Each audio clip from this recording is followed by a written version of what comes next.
Hello everyone, in this tutorial I'm going to show you how to create a pivot table in Microsoft Excel. Now before I move into it, let me explain to you what pivot table is.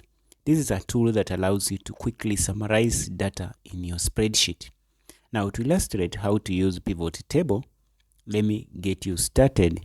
Now before you, I have you need to check on my screen. I have this table here.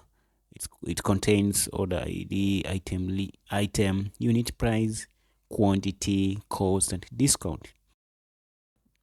To do this, now let's click on the next sheet, that's sheet 2. Then move straight to insert tab, go to pivot button here. It will open up this window. What you need to go click on this button icon here, then go back to sheet 1, select the table like this, click OK here.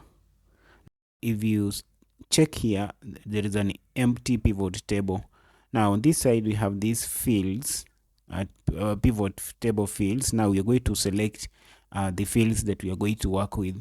Like for instance, I'm going to work with the order ID and quantity.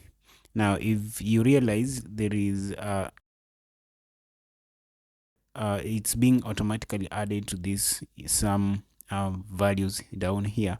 So what I'm going to do is I'm going to drag this sum of order on this row.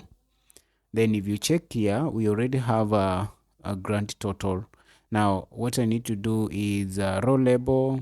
I need to change here so that it may make sense. So I'm going to write here order ID. This makes sense. So this is how you can create a pivot table. So for more examples, I'm going to do more tutorials on this.